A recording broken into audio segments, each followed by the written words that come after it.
안녕하세요. 어서 오세요. 잠과 역사 채널로서 오늘 밤 조사하면서 믿을 수 없을 만큼 즐겁게 여러분 앞에 섰습니다. 북한에서 살 수 있었을까요?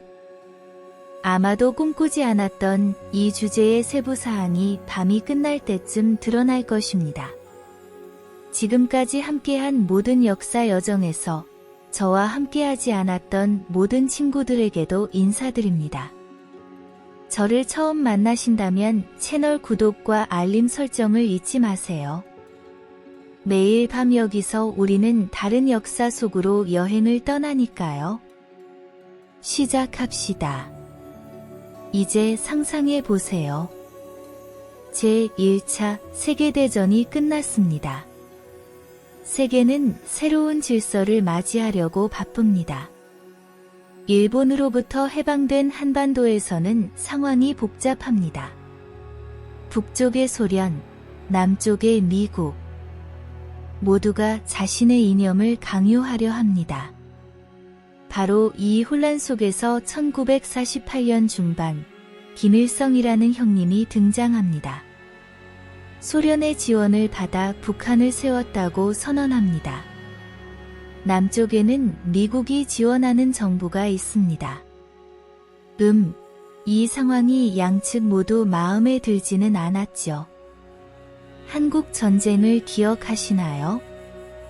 영화 소재가 되기도 했죠. 그 전쟁이 바로 이 두 한국 사이의 긴장이 폭발한 지점이었습니다. 전쟁은 끝났지만 협정도 없이 그저 휴전 상태일 뿐입니다. 즉, 기술적으로는 아직 전쟁 중이죠. 이 점이 북한이 왜 이렇게 폐쇄적이고 군사화된 구조를 갖게 되었는지 어느 정도 설명해 줍니다. 김일성은 자신의 통치를 확고히 하기 위해 주체라는 자립적 사상을 내세웁니다. 그는 말합니다. 우리는 외부에 의존하지 않는다. 우리는 모든 것을 스스로 해낸다. 물론 이 대외 폐쇄 철학은 경제의 고립과 교류 단절을 심화시켰습니다. 하지만 이를 이해하려면 먼저 그 건국 이야기를 조금 더 자세히 알아야 합니다. 해가 1945년입니다. 세계대전이 마침내 끝났습니다. 세계는 깊은 안도의 한숨을 내쉬었죠. 일본은 결국 무릎을 꿇었습니다. 한반도도 일본의 점령에서 해방되었습니다. 한국인들은 아마 이제 됐다고 생각했겠죠. 하지만 기뻐하기에는 너무 이르렀습니다. 왜냐면 구원자로 나타난 자들이 사실은 그들만의 문제를 함께 가져왔기 때문입니다. 무대에 오르기 전 소련이 등장합니다. 그들은 우아하게 등장하여 한반도 북부에 주둔합니다. 바로 뒤를 이어 미국이 나타나 남부에 정박합니다.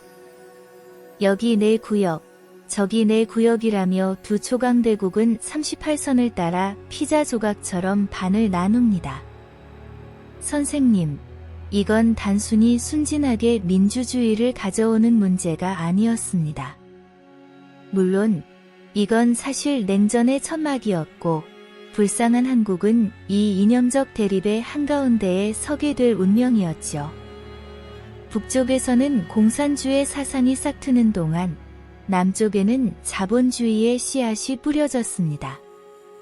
바로 이 지점에서 우리의 주인공이 무대에 등장합니다. 김일성, 일본 점령에 맞서 싸운 게릴라 지도자입니다. 소련은 우리가 찾던 사람이다며 그를 발굴해 북쪽의 수장으로 앉힙니다. 1948년 조선민주주의인민공화국이라는 이름으로 북한이 공식적으로 건국됩니다. 남쪽에는 미국이 지원하는 이승만 정부가 별도의 국가를 세웁니다. 한반도는 한 민족이었지만 이제 두 국가가 되었습니다. 이 사건은 나비의 날갯짓보다 훨씬 큰 영향을 미칠 것이었습니다. 북한이 건국된 후 김일성이 가만히 있었을까요? 아니죠. 그의 목표는 단지 북쪽을 통치하는 것이 아니라 온 한반도를 자신의 이념 아래 통일하는 것이었습니다. 이는 우리를 한국 전쟁으로 이끕니다. 하지만 그 주제는 다른 비디오로 남겨둡시다. 전쟁 후 김일성은 자신의 통치를 더욱 확고히 합니다.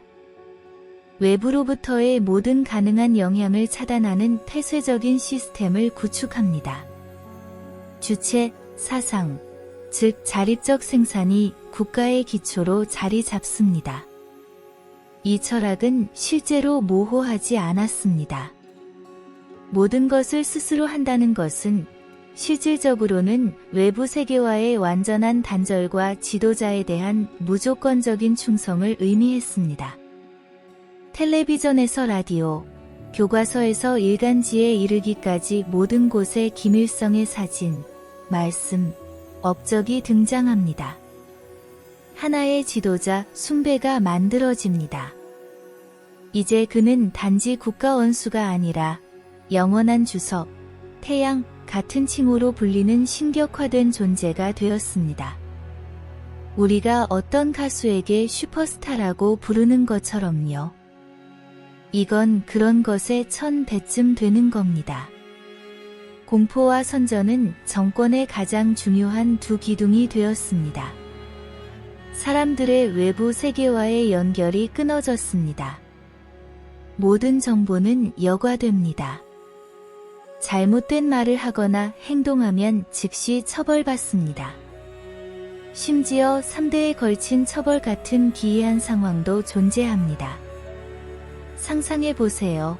할아버지가 실수를 했다면 그 대가를 치르는 거죠. 이것이 북한의 유전자에 새겨진 억압적 본질입니다. 처음에는 구원자로 보였던 김일성은 유일한 지도자로 군림하며 국가의 운명을 홀로 결정하게 됩니다. 이것은 나비의 날갯짓이 어떻게 거대한 독재로 변모했는지에 대한 이야기입니다. 그렇다면 이 김일성은 누구일까요? 잠시 살펴봅시다. 김일성의 본명은 사실 김성주입니다. 1912년 평범한 농부의 아들로 태어났습니다. 젊었을 때 일본 점령에 맞서 싸운 게릴라 단체에 가담했습니다. 네, 맞습니다. 하지만 그를 진정한 영웅으로 만든 것은 소련이 그를 한국의 수장으로 점찍은 것이었죠. 소련은 한국에서 자신들에게 충성하는 공산주의 지도자를 원했고 김성주를 찾아내 그를 키우기로 결정했습니다. 심지어 소문에 따르면 일본에 맞서 싸우며 명성을 얻었던 다른 게릴라 지도자의 이름, 즉 김일성이라는 이름을 젊은 김성주에게 주어 사람들 사이에서 더 빨리 받아들여지도록 했다고 합니다. 즉, 말하자면 영웅의 이미지는 어느 정도 수입된 거죠.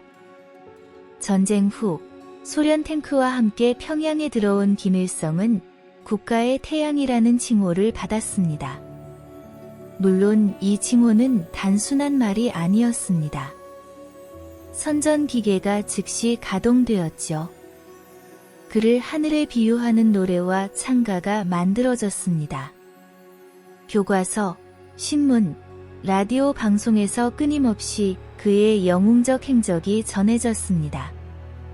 심지어 북한에서는 해가 뜬다는 말 대신 김일성 동지가 뜬다고 말할 정도였습니다. 상상해 보세요. 김일성의 부상이 단지 소련의 지원 때문만은 아니었습니다. 그는 자신의 일도 잘 알고 있었죠. 한국 전쟁 후 그는 모든 경쟁자들을 제거했습니다. 누구는 추방되었고 누구는 반역자로 선고되어 처형되었습니다. 즉, 그의 자리를 노리는 자는 누구든 즉시 처리되었다는 거죠. 이렇게 해서 유일한 지도자, 나아가 유일한 가족의 통치가 사실상 확립되었습니다. 바로 이 시점에서 주체 사상이 본격적으로 작동하기 시작했습니다. 지난 비디오에서 말했던 자립이 바로 그것이죠. 사실 이 철학은 김일성을 표면적으로 더욱 숭고하게 만들기 위한 도구였습니다. 마치 국가가 외부의 어떤 도움에도 의지하지 않는 것처럼 보이게 말이죠. 모든 문제는 그의 탁월한 지혜로 해결되는 것처럼 그려졌습니다. 이는 사람들을 외부 세계로부터 분리시키고 지도자에게 절대적인 충성을 심어주는 가장 영리한 방법이었습니다. 건물의 외관, 광장, 심지어 집벽에도 김일성의 초상화가 걸려 있었습니다. 그를 기리는 거대한 구조물과 동상이 세워졌습니다. 평양에 있는 170m 높이의 주체사상탑은 그의 사상을 상징합니다. 새로 태어난 아이들에게 그의 이름이 붙여지기도 했습니다. 매년 그의 생일은 열정적으로 축하되었습니다. 마치 그는 단지 지도자가 아니라 국가 그 자체였던 것처럼요. 그렇다면 이 태양을 받드는 이 남자의 나날은 얼마나 빛났을까요? 아니면 그가 세운 정권이 그를 전설로 만들었을까요? 사실 그는 전설이자 현실이었습니다. 그는 진짜 인간이었습니다. 네, 하지만 그가 세운 시스템, 그의 선전, 그리고 국민에 대한 절대적 통제는 그를 불멸의 전설, 심지어 신으로 변모시켰습니다. 김일성이 1994년 세상을 떠났을 때조차 그의 칭호는 바뀌지 않았습니다. 영원한 주석이었죠. 즉, 기술적으로 북한의 주석은 아직도 그입니다. 생각해보세요. 한 나라의 주석이 죽었는데도 아직도 그 자리에 앉아 있다니요. 이것이 바로 북한의 특별한 현실입니다. 이제 상상해 보세요. 1950년 6월입니다. 여름 태양이 한반도를 따뜻이 데우고 있지만 사실 표면 아래로는 불안이 끓고 있었습니다. 38선 양쪽, 북쪽의 김일성과 남쪽의 이승만이 서로를 노려보고 있습니다. 둘 다 한반도 전체를 자신의 이념 아래 통일하고 싶어 했죠. 김일성은 소련과 중국으로부터 받은 암묵적인 지원에 힘입어 어느 날 아침 갑자기 남쪽을 공격하라는 명령을 내립니다. 달력은 1950년 6월 25일을 가리키고 있습니다. 생각해보세요. 평범한 여름 아침에 일어났는데 탱크 소리와 포격 소리가 들립니다. 남한 군대는 준비가 되어 있지 않았고 북한 군대는 번개처럼 빠른 속도로 진격합니다. 수도 서울은 3일 만에 함락됩니다. 미국과 그 동맹국들은 여기 무슨 일이 벌어지고 있는 거야? 하고 깜짝 놀랐습니다. 왜냐면 이건 냉전의 첫 번째 뜨거운 충돌이었기 때문이죠. 공산주의의 확산을 막으려는 미국은 유엔 안전보장이사회에서 결의안을 통과시키고 지역의 국제연합군을 파병하기로 합니다. 물론 이때 소련이 안보리 회의를 보이콧하고 있어 결의안은 쉽게 통과되었습니다. 마치 연극 같지 않나요? 터키 군인도 참여한 유엔군이 한국에 상륙하고 바로 그 순간부터 전쟁은 완전히 다른 양상으로 변합니다. 처음에는 유엔군이 북한군을 거의 중국 국경까지 몰아붙입니다. 그러다 중국이 나도 있다며 전쟁에 개입하고 유엔군을 다시 38선 이남으로 밀어냅니다. 즉, 양측이 끊임없이 서로를 몰아붙이며 진퇴를 거듭하는 상황이었죠. 친애하는 친구여, 사실 북한을 이해하려면 이 자립이라는 개념을 이해해야 합니다. 그러기 위해 잠시 돌아가 보겠습니다. 1950년대 한국 전쟁이 끝났습니다. 북한은 폐허가 되었습니다. 하지만 김일성, 우리의 태양 같은 주석님은 쉽게 포기할 사람이 아니었죠. 한쪽에는 소련이 있었습니다.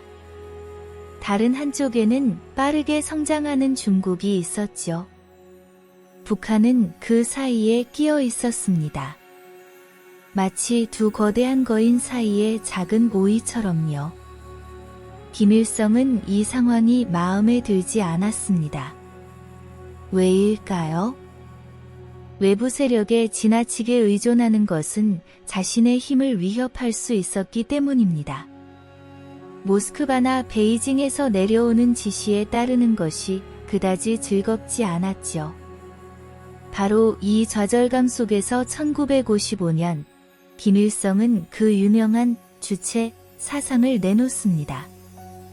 사실 단어의 의미는 자립, 주체성 같은 것입니다. 그 기저에 있는 생각은 이렇습니다. 한국혁명의 주체와 최종적 승리는 한국 국민에 있다. 한국의 문제는 한국의 힘으로 해결되어야 한다. 즉, 그는 이렇게 말합니다. 이봐, 우리는 소련에도 중국에도 의존하지 않는다.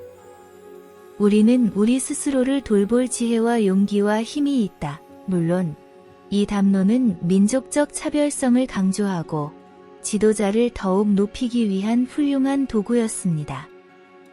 마치 아버지가 아이들에게 나는 너희에게 충분하다 고 말하는 것처럼요. 하지만 이번에는 국가 전체를 위한 것이었죠.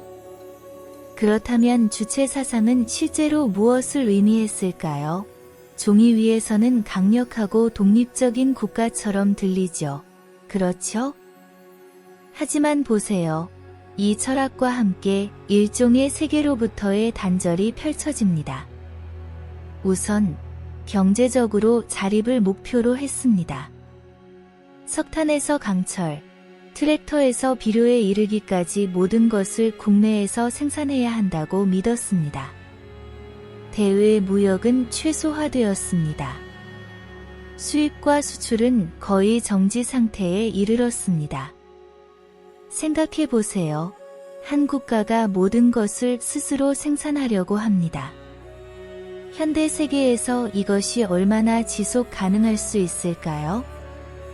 물론 불가능했습니다. 기술은 뒤처졌고 산업은 발전하지 못했으며 국민의 생활 수준은 떨어졌습니다. 하지만 중요한 건 외부에서 아무도 개입하지 않는다는 점이었죠. 그렇죠? 비록 이로 인해 결국 사람들이 굶주림을 겪었지만 상관없었습니다. 그것이 주체였으니까요. 다음으로 군사적 측면이 있습니다. 자위 능력이 개인화되었죠. 바로 이것이 북한이 핵무기와 탄도미사일에 그렇게 집착하는 이유입니다. 왜냐하면 주체 사상에 따르면 스스로를 보호할 수 있는 유일한 길이기 때문입니다. 우리는 아무도 믿지 않는다. 우리는 우리 스스로를 보호한다. 라는 그들의 모토가 그들을 핵이라는 모험으로 이끈 것입니다. 그리고 물론 가장 중요한 것은 이념적 독자성입니다. 주체는 공산주의나 마르크스레닌주의와 다른 한국의 고유한 이념으로 제시되었습니다. 즉, 김일성은 말했습니다. 러시아인과 중국인의 이념은 그들 거에 맞는 것이고 우리의 이념은 우리에게 고유한 것이라고. 이는 그의 통치에 대한 절대적 권위를 강화시켰습니다. 이제 그는 단지 정치적 지도자가 아니라 국가의 유일하고 논쟁의 여지가 없는 사상가, 철학자, 안내자였습니다. 책, 노래, 영화, 모든 것이 주체 사상을 선전했습니다. 외부 정보의 유입은 완전히 차단되었습니다. 인터넷 같은 건 없었죠. 심지어 한국어도 주체에 맞게 개조했습니다. 일부 단어를 바꾸었죠. 주체는 북한을 외부 세계로부터 완전히 고립시키는 장벽을 쌓았습니다. 이 철학 덕분에 정권은 사람들의 행동과 생각을 통제할 수 있게 되었습니다. 왜냐하면 외부에서 들어오는 모든 것이 주체에 대한 위협으로 간주되었기 때문입니다. 결과적으로 외부와 완전히 단절된 자체적인 수정공 안에 갇힌 유일한 지도자의 말을 따르지 않을 수 없는 국가가 된 것이죠. 즉, 자립은 사실 세계로부터의 단절을 위한 매우 세련된 이름이었습니다. 이제 상상해 보세요. 김일성 같은 태양의 아들이 된다는 것은 어떤 느낌일까요? 아마도 평범한 어린 시절을 보내지 못했을 겁니다. 김정일도 바로 그랬습니다. 그는 아버지의 그림자 속에서 자랐고 엄격한 이념 교육을 받았으며 왕세자로서 준비되었습니다. 하지만 그를 다른 독재자들과 구분짓는 독특한 열정이 하나 있었는데 듣고 나면 설마라고 말할 겁니다. 바로 영화입니다. 네, 잘못 듣지 않았습니다.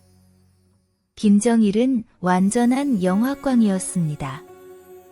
소문에 따르면 그의 개인 영화 컬렉션은 2만 편이 넘었다고 합니다. 할리우드 액션 영화부터 제임스 본드 시리즈, 고질라에서 람보까지 생각할 수 있는 모든 장르의 영화를 보았습니다. 심지어 어떤 영화는 반복해서 봤다고 합니다. 아마도 그 유명한 그의 헤어스타일도 액션 영화 캐릭터에서 영감을 받았을지 모릅니다. 믿어지시나요? 그렇다면 독재자의 영화 컬렉션이 왜 그렇게 중요했을까요? 단순히 취미에 불과했을까요? 물론 아닙니다. 김정일은 선전을 위해 영화가 얼마나 강력한 도구인지 잘 알고 있었습니다. 그는 자신의 영화를 만들고 사람들에게 보여주었으며 이 영화들을 통해 지도자에 대한 충성심과 정권의 힘을 강화했습니다. 심지어 그는 1978년에 한국의 유명한 감독 신상옥과 배우 부인 최은희를 납치하여 북한으로 데려가 더 나은 영화를 만들도록 지시하기까지 했습니다.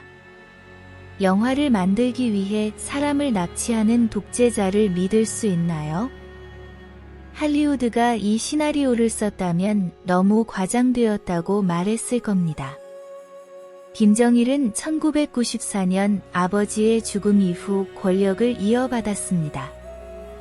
하지만 그가 물려받은 나라는 그다지 밝은 상태가 아니었습니다. 소련이 붕괴되었죠.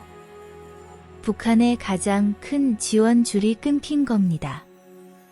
국가는 심각한 경제적 어려움, 심지어 기근 수준의 재앙을 맞이하고 있었습니다.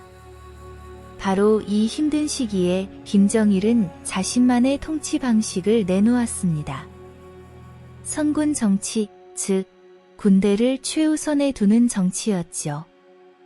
이 정책에 따르면 국가의 모든 자원과 우선순위는 군대에 주어져야 했습니다. 국민이 굶주림으로 허덕일 때조차 군대는 잘 먹이고 무장시키고 강화되었습니다. 그의 목표가 무엇이었을까요? 외부 위협, 특히 미국과 한국에 대한 억지력을 확보하는 것과 동시에 내부에 가능한 반란에 대한 자신의 권력을 보장받는 것이었습니다. 왜냐하면 강력한 군대를 손에 쥐고 있다면 아무도 당신에게 도전하지 못하니까요. 그렇죠?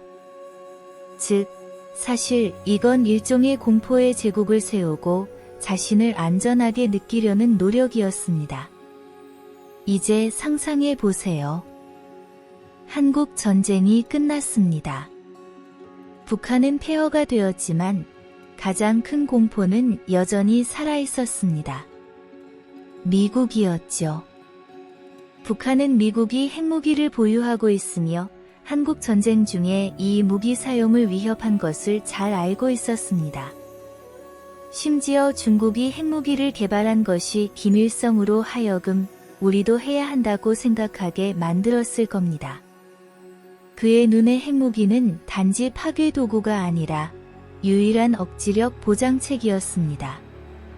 생각해 보세요. 손에 원자폭탄이 있다면 아무도 쉽게 당신을 공격하려 들지 않을 겁니다. 그렇죠? 즉, 사실 이건 일종의 공포의 제국을 세우고 자신을 안전하게 느끼려는 노력이었습니다. 첫걸음은 1950년대에 시작되었습니다. 북한은 소련으로부터 핵에너지 분야에서 도움을 받기 시작했습니다. 표면적으로는 평화적 목적의 핵연구를 계획했다고 합니다. 하지만 물론 북한 사전에서 평화적 용도라는 단어는 조금 다른 의미를 가질 수 있었죠. 실제로 국가의 영변 지역에 핵연구시설이 생기고 최초의 시설이 가동되었습니다. 이 상황은 세계의 경보벨을 울리기 시작했습니다. 이게 원자폭탄을 만드는 건가 하는 논의가 국제적으로 제기되었죠. 1990년대에 이르러 북한의 핵무기 개발 노력은 더 이상 무시할 수 없는 현실이 되었습니다. 특히 김정일 치하에서 핵 프로그램은 속도를 냈습니다. 선군 정치, 즉 군사우선 정책의 연장선상에서 핵무기는 국가의 생명선으로 여겨졌습니다. 국민이 굶주림을 겪는 동안에도 핵 프로그램은 양보되지 않았습니다. 외부에서 들어오는 식량과 인도적 지원조차도 핵 프로그램을 위한 협상 카드로 사용되었습니다. 북한의 핵모험은 완전한 스릴러 영화 시나리오 같았습니다. 지하 터널에서의 비밀 실험, 발사되는 탄도미사일, 세계를 위협하는 선언, 이 모든 것이 무대에 올려진 큰 쇼의 일부였습니다. 첫 핵실험은 2006년 김정일 치하에 이루어졌습니다. 세계에 충격을 주었죠. 유엔은 연이어 제재 결의안을 통과시켰습니다. 하지만 북한이 크게 개의치 않는 것 같았습니다. 새로운 실험, 새로운 미사일 발사는 모두 국제사회를 향한 도전적 메시지였습니다.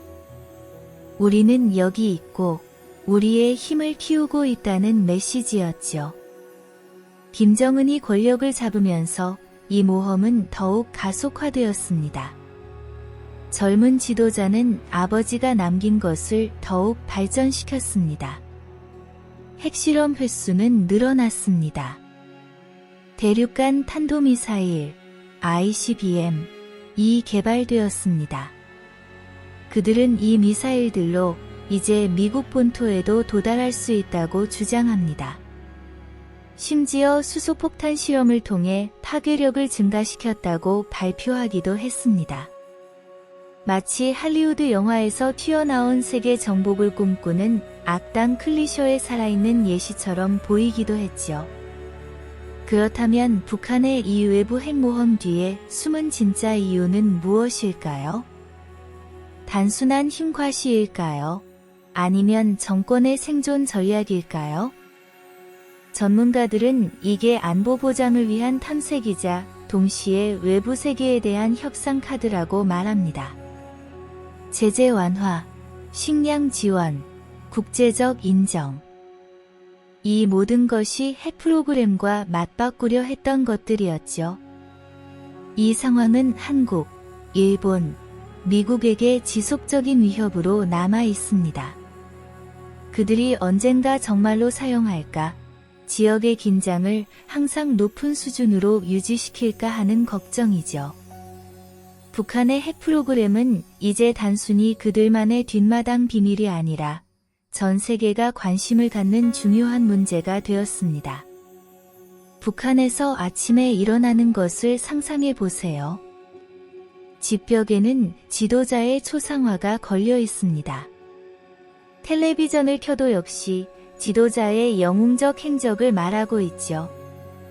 일하러 가는 길의 거리에서는 지도자의 거대한 초상화, 9호 피켓 시위가 당신을 맞이합니다. 학교에 가면 가장 먼저 배우는 것은 지도자에 대한 충성입니다. 즉, 간단히 말해 김일성 일가의 삶이 매 순간 스며들어 있습니다. 하지만 단순한 지도자에 대한 사랑이 아닙니다. 거의 숭배에 가까운 상태입니다. 선전은 북한에서 단순한 커뮤니케이션 도구가 아니라 삶의 방식 그 자체입니다. 정권의 가장 기본적인 지령이죠. 지도자들은 신성한 존재로 소개됩니다. 예를 들어 김일성의 탄생은 기적으로 가득 차 있습니다. 김정일의 죽음에는 산이 울었다는 이야기로 국민을 교육시킵니다. 이건 단순한 영웅 만들기가 아닙니다. 공식적으로 신격화하는 거죠. 우리가 어릴 때 하던 누가 영웅인가 게임처럼요. 하지만 이건 수백만 명이 믿는 현실입니다. 북한에서 선전은 너무 정교하게 작동해서 세뇌라고 해도 과언이 아닙니다. 어릴 때부터 아이들은 지도자가 얼마나 위대한지, 국가가 얼마나 천국 같은지, 외부적들이 얼마나 나쁜지에 대해 교육받으며 자랍니다. 책, 영화, 음악, 심지어 만화까지도 이 이념을 주입하기 위해 사용됩니다. 김정일의 아버지, 김정일의 그 유명한 영화 열정을 기억하세요. 그도 사람들의 마음에 미치는 힘을 잘 알고 있었죠. 그렇다면 이 선전의 기본 메시지는 무엇이었을까요? 첫째, 지도자는 논쟁의 여지가 없고 탁월한 천재다. 둘째, 북한은 최고의, 가장 강력하고 가장 공정한 나라다. 그리고 아마도 가장 중요한 것은 외부 세계, 특히 미국과 한국은 사악하고 배신자라는 점이었죠. 북한 국민들은 서방 세계에서 사람들이 고통받고 있다는 것, 미국이 언제든 그들을 공격할 준비가 되어 있다는 것, 한국이 미국의 꼭두각시라는 것을 믿도록 교육받았습니다. 외부에서 들어오는 모든 정보는 엄격하게 검열됩니다. 인터넷은 사실상 없습니다. 텔레비전 채널은 하나뿐이고 완전히 국가 통제하에 있으며 오직 선전 방송만 합니다. 라디오 주파수는 고정되어 있습니다. 즉, 다른 방송국의 청취는 불가능합니다. 심지어 집 라디오도 특정 수준의 선전 방송을 듣도록 고정되어 있을 수 있습니다. 상상해 보세요. 외부 세계에 대한 유일한 정보는 그들이 들려주는 끔찍한 이야기뿐입니다. 이 상황은 깊은 편집증과 외부 세계에 대한 적대감을 만들어냅니다. 마치 외부에 거대한 괴물이 있어 당신을 먹으려 기다리고 있는 것처럼요. 선전은 미디어에만 국한되지 않습니다. 동네마다, 직장마다 인민반 위원회가 있습니다. 이들은 사람들이 서로를 감시하고 잘못된 것을 보거나 들으면 보고하도록 장려합니다. 사람들은 끊임없이 감시받는다는 느낌을 받습니다. 바로 이것이 선전이 만들어낸 가장 큰 공포 중 하나입니다. 북한에서 예술과 오락조차도 선전의 일부입니다. 국민의 참여로 열리는 거대한 매스 게임을 보신 적이 있을 겁니다.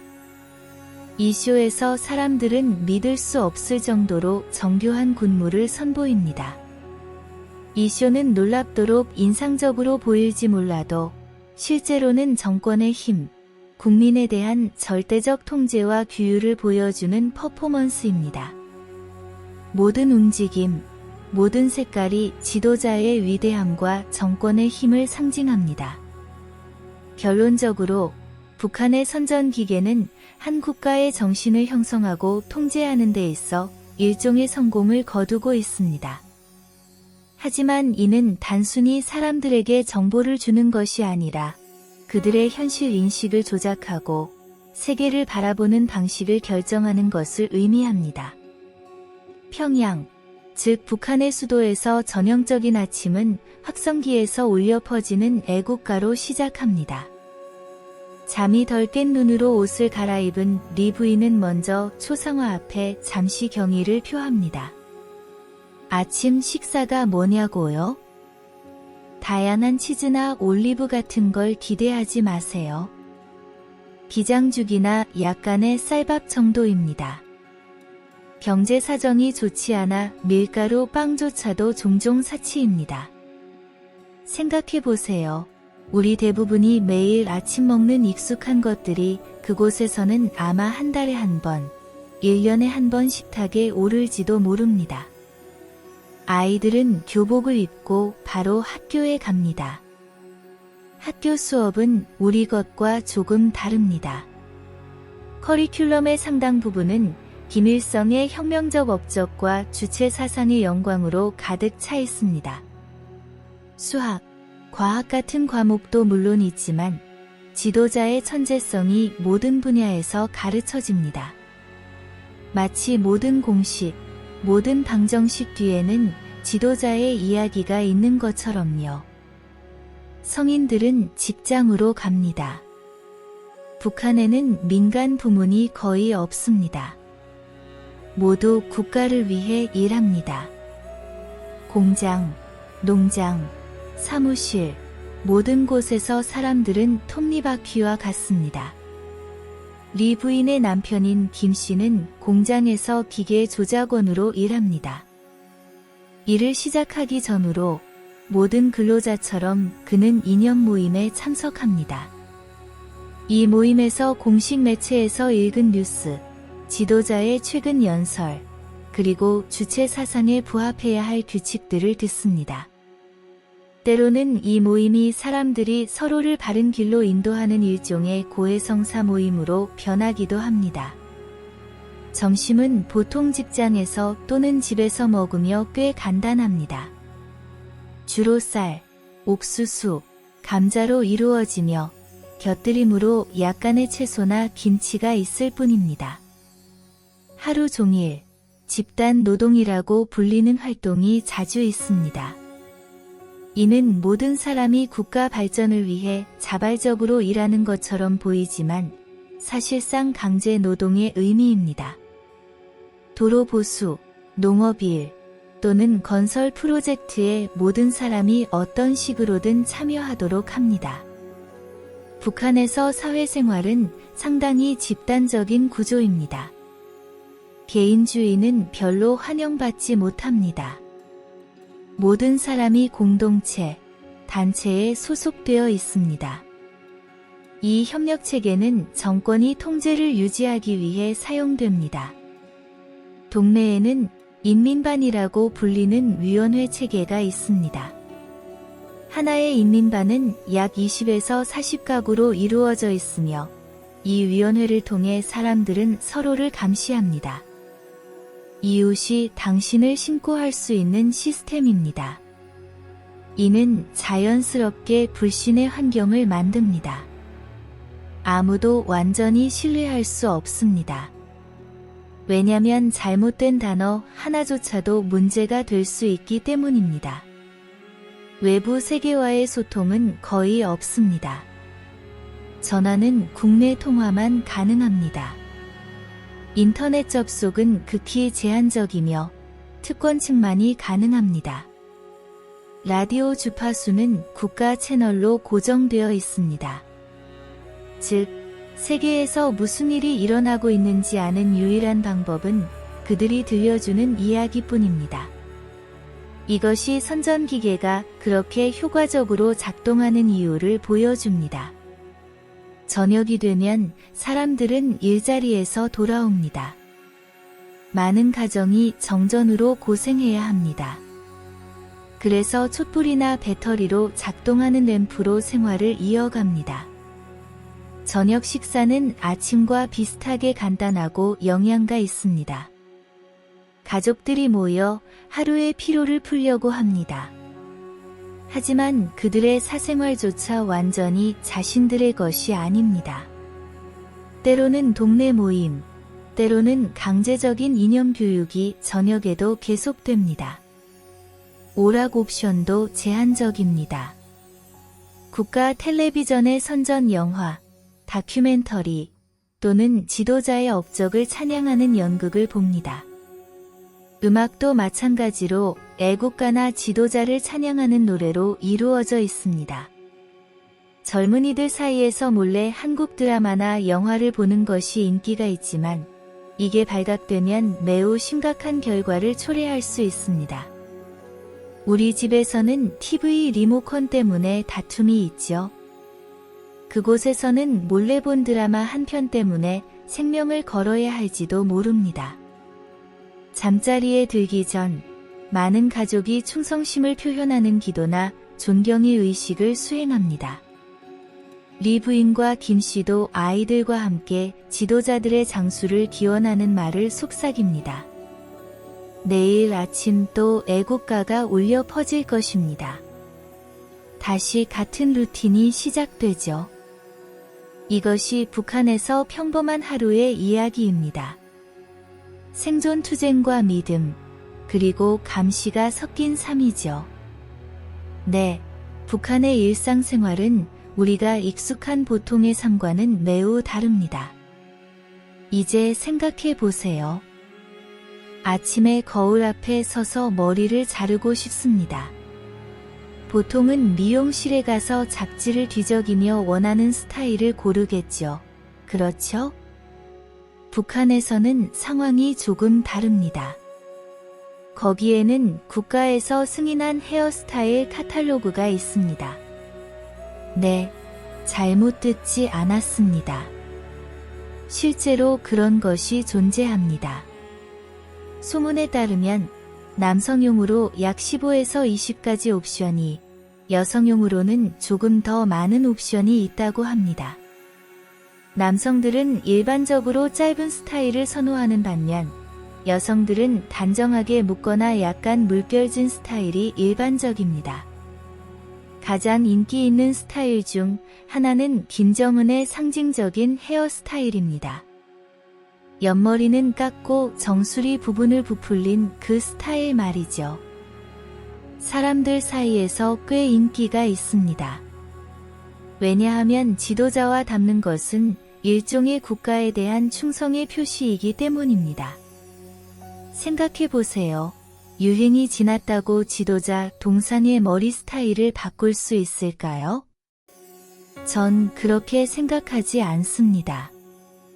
그렇다면 이 규칙을 따르지 않으면 어떻게 될까요? 그건 좀 문제가 됩니다. 당국은 서구의 영향을 막기 위해 이러한 규칙이 엄격히 준수되기를 원합니다. 외국식 헤어스타일이라 불리는 서양식이거나 길고 화려한 커트는 환영받지 못합니다. 심지어 일반인들 사이에서도 바른 길로 돌아오라는 충고나 왜 지도자처럼 하지 않나? 라는 비판을 받을 수 있습니다.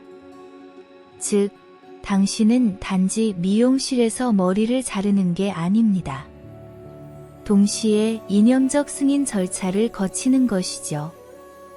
헤어스타일뿐만 아니라 의복도 엄격한 통제를 받습니다. 북한에는 패스트 패션이나 새로운 시즌 같은 개념이 없습니다. 일상생활에서 선호되는 의복은 일반적으로 실용적이고 검소하며 무채색입니다. 회색, 검정색, 갈색이 인기 있습니다. 청바지, 찢진 청바지, 미니스커트나 노출이 많은 의복 같은 자본주의 서구 스타일은 절대 허용되지 않습니다. 국민들은 군복 같은 제복을 입는 것이 권장됩니다. 특별한 날이나 공식 행사에서는 상황이 조금 다릅니다. 여성들은 전통 한국 의상인 한복을 입는 경우가 많습니다. 남성들은 정장이나 전통 군복 또는 깔끔한 옷을 입습니다. 당원들과 고위 인사들에게는 제복이 거의 의무적입니다. 그렇다면 이 의복 규제의 목적은 무엇일까요? 물론 서구 스타일과 사치 소비를 막기 위함입니다. 정권은 사람들이 서로 닮아 개인주의에서 벗어나길 원합니다. 모든 사람이 동등해 보이도록 하는 것이죠. 이는 부의 차이가 눈에 띄는 것을 막습니다. 이렇게 하면 국민이 외부 세계의 유행에 관심을 갖지 않게 됩니다. 일종의 무엇을 입든 모두 북한 시민처럼 행동하라는 이상을 추구하는 거죠. 때로는 한국에서 밀반입된 화려한 무늬 있는 또는 반짝이는 옷이 발견되면 소유자는 엄중한 처벌을 받을 수 있습니다. 마치 옷이 아닌 스파이를 잡은 것처럼 대우받죠. 북한에서 패션은 단순히 미적 선택을 넘어섭니다. 그것은 정권의 이념적 도구입니다. 헤어스타일부터 의복까지 모든 것이 지도자 숭배, 주체 사상, 그리고 외부 세계로부터의 단절을 강화하기 위해 사용됩니다. 목표는 모두가 하나로 뭉쳐 지도자에게 충성하고 규율 있으며 균일하게 보이도록 하는 것입니다. 마치 온 국가가 하나의 큰 극장 무대이고 모든 사람이 같은 의상을 입은 배우인 것처럼요. 물론 이 엄격한 규칙에도 불구하고 젊은 세대 사이에 서구 패션에 대한 작은 호기심이 있다는 것은 알려져 있습니다. 몰래 보는 한국 드라마의 캐릭터들의 패션 스타일이나 헤어스타일이 일부 젊은이들을 위험에 빠뜨릴 수 있습니다. 하지만 발각될 경우의 대가가 너무 크기 때문에 이 호기심은 일반적으로 집안에서나 매우 믿을 수 있는 친구들 사이에만 머뭅니다. 네, 북한에서 살아간다는 것은 의복과 패션에 있어서도 끊임없는 감시와 규칙의 연속과 맞서는 것을 의미합니다. 우리에게는 간단한 미용실 방문이나 쇼핑이 그들에게는 이념적인 시험입니다. 이제 달력을 조금 뒤로 돌려 1980년대 후반으로 가보겠습니다. 냉전의 마지막 순간입니다. 한국은 1988 서울 올림픽으로 세계의 현대적인 모습을 보여주고 있습니다. 북한의 지도자 김일성은 이 상황을 자연스럽게 질투했습니다. 우리도 무언가를 해야 한다. 심지어 더 나은 것을 하는 생각이 떠올랐죠. 세계에서 가장 높은 호텔을 짓는 것이었습니다. 단순한 호텔이 아니라 그들의 힘, 번영, 그리고 건축적 천재성을 전 세계에 보여줄 상징이었죠. 바로 그 유명한 류경 호텔의 기초가 1987년에 놓였습니다. 호텔은 정확히 105층의 피라미드 형태였습니다. 높이는 정확히 330m. 완공되면 세계에서 7번째로 높은 건물이자 물론 세계에서 가장 높은 호텔 타이틀도 획득할 예정이었습니다. 생각해보세요. 당시로는 얼마나 큰 야심이었는지. 평양의 하늘을 가득 채운 이 거대한 구조물은 공산주의 정권이 세계적으로 읽힐 수 있는 건축적 선언문이었습니다. 마치 보라, 우리도 여기 있고 우리는 너희보다 낫다고 외치는 것처럼요. 물론 일이 계획대로 흘러가지는 않았습니다. 공사는 시작 단계에서 꽤 빠르게 진행되었습니다.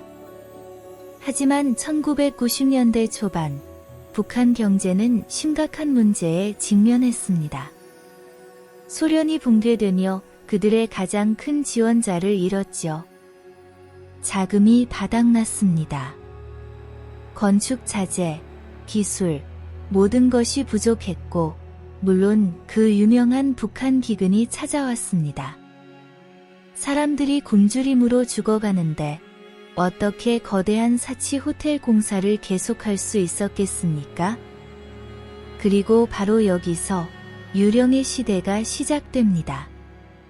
1992년 건물의 외관은 어느 정도 완성되었지만 내부는 텅 비고 창문 없는 콘크리트 껍데기로 남았습니다. 정확히 16년 동안 그대로 방치되었죠. 낮에는 회색이고 우울하게, 밤에는 검은 실루엣으로 평양의 하늘에 마치 미완성의 꿈처럼 우뚝 솟았습니다. 세계 언론은 그것을 재앙의 호텔, 유령 호텔, 심지어 저주받은 호텔이라고 불렀습니다. 어떤 이들은 이 건물은 절대 완공되지 않을 거야 라고 말했고, 다른 이들은 북한 체제가 얼마나 어이없는 프로젝트를 시작했는지를 강조했습니다. 마치 거대한 기념비가 아니라 거인이 이루지 못한 꿈처럼 보였죠. 2008년 초 모두가 잊어버린 이 유령 호텔에 대해 놀라운 소식이 들려왔습니다. 공사가 다시 시작된다는 것이었죠. 이집트 통신회사인 오라스콤이 북한에 투자하는 대가로 외관을 마무리하겠다고 약속했고, 실제로 건물 외벽이 반짝이는 유리 판넬로 덮였습니다. 그 회색, 무미건조한 덩어리가 갑자기 미래지향적이고 반짝이는 마철루로 변했습니다. 특히 밤에는 반짝이는 조명으로 우주선처럼 보였습니다. 외부에서는 드디어 일이 해결됐다고 생각했지만 실제는 그렇지 않았습니다. 건물 내부는 여전히 대부분 미완성 상태였습니다. 단 한 명의 손님도 받지 않았습니다. 단 하나의 예약도 이루어지지 않았죠. 심지어 호텔이 몇 번이나 개업을 발표했지만 모두 거짓으로 판명났습니다. 내부의 방, 배관, 가구는 대부분 부족하거나 아예 없었습니다. 즉, 외부는 눈부신 화장을 했지만 내부는 여전히 문제투성이었다는 거죠. 류경호텔은 이제 단순한 건설 현장이 아니라 북한이 외부 세계에 보여주는 모든 것이 허상일 수 있다는 메시지의 상징이 되었습니다. 오늘날 류경호텔은 아직도 문을 열지 않았습니다. 평양의 하늘에 기념비처럼 서 있습니다. 때로는 선전 메시지가 빛나고 때로는 거대한 선전물이 걸리기도 합니다. 하지만 실상은 북한의 경제적 약점, 잘못된 계산, 부족함의 쓰라린 조합입니다. 한때의 야심찬 꿈의 프로젝트는 이제 단지 유령이자 국가의 끝나지 않는 고립을 상징하는 것으로 역사에 남았습니다. 북한에서 살고 있다고 상상해 보세요. 당신의 모든 발걸음, 모든 행동이 통제를 받습니다. 선전은 당신이 세계에서 가장 좋은 곳에 살고 있다고 말하지만 배고픔, 마음속의 불안, 그리고 외부에서 몰래 스며드는 정보는 다른 현실을 암시합니다. 바로 이때 일부 사람들에게는 한 가지 꿈이 떠오릅니다. 탈출입니다. 하지만 이건 평범한 도주가 아닙니다. 왜냐면 이건 당신 인생 최대의, 그리고 아마도 마지막 도박이기 때문입니다. 북한에서 탈출하는 것은 단지 물리적인 여정이 아닙니다. 동시에 정신적이고 감정적인 투쟁이기도 합니다.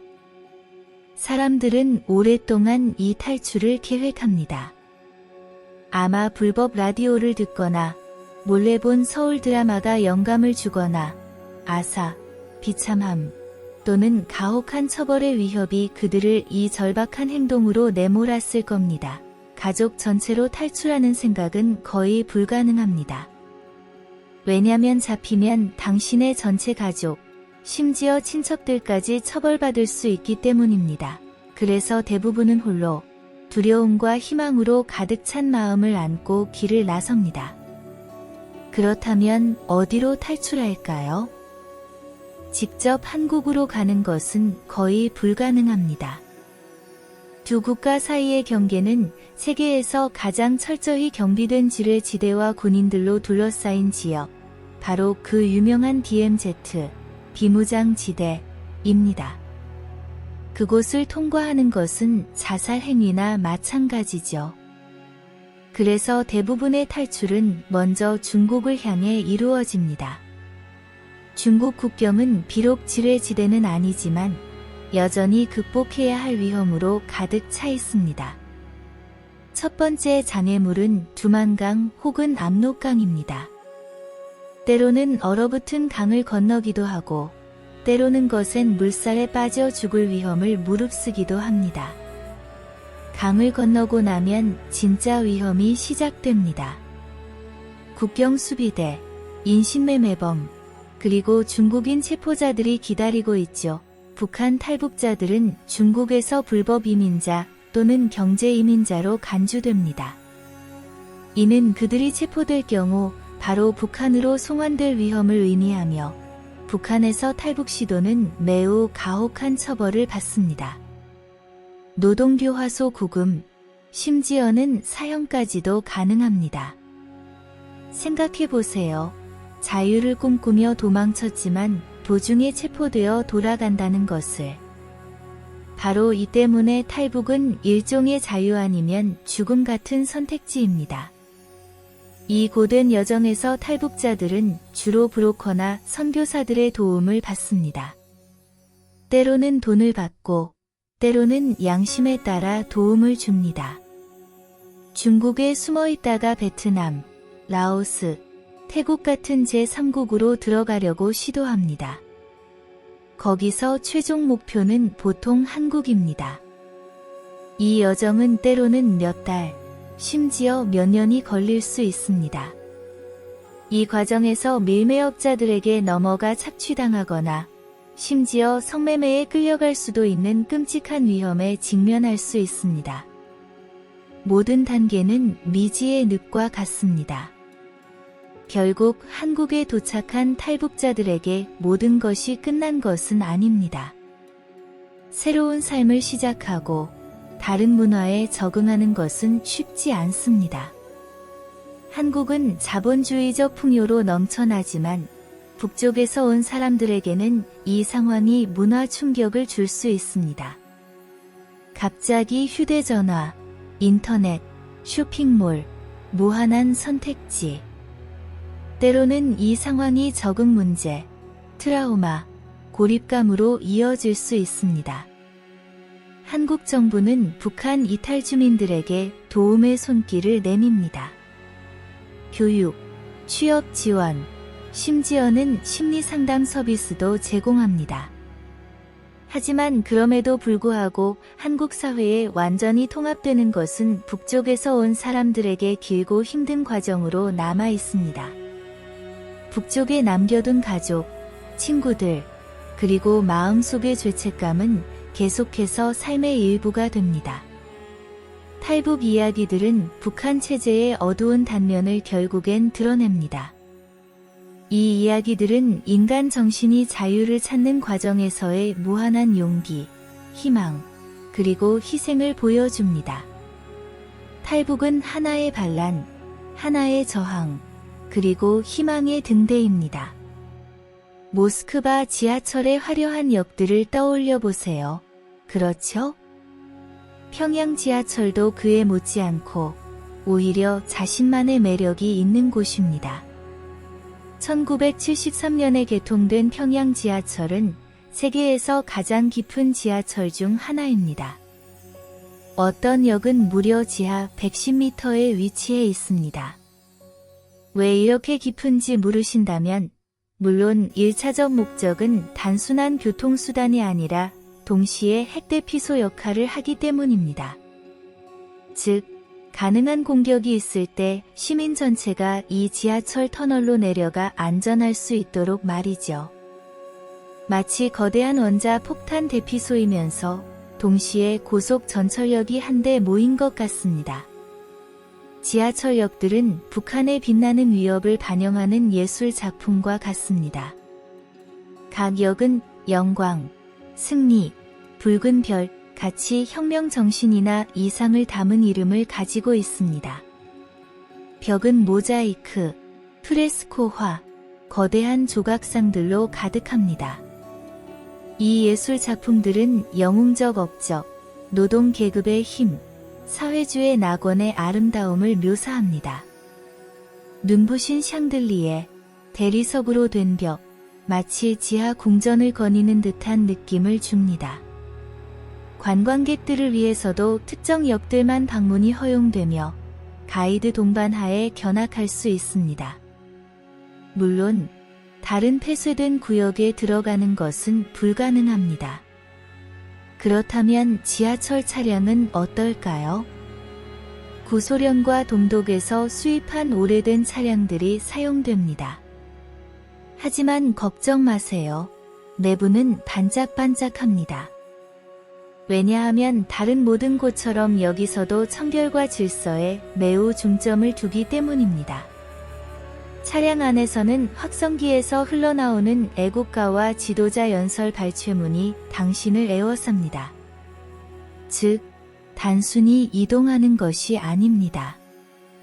동시에 이념적으로 충전되는 것이죠. 평양 지하철의 화려한 역들이 얼마나 잘 알려져 있다면 북한의 비밀 터널 네트워크도 그만큼 전설적입니다. 이들은 지하철 터널처럼 모두에게 공개된 것이 아닙니다. 이들은 체제의 가장 큰 비밀 중 하나입니다. 특히 한국전쟁 이후 한국 접경 지역을 향해 뚫렸다고 주장되는 이 터널들은 수년 동안 국제적 긴장의 중요한 부분이었습니다. 한국은 접경 지하에서 4개의 침투 터널을 발견했다고 발표했습니다.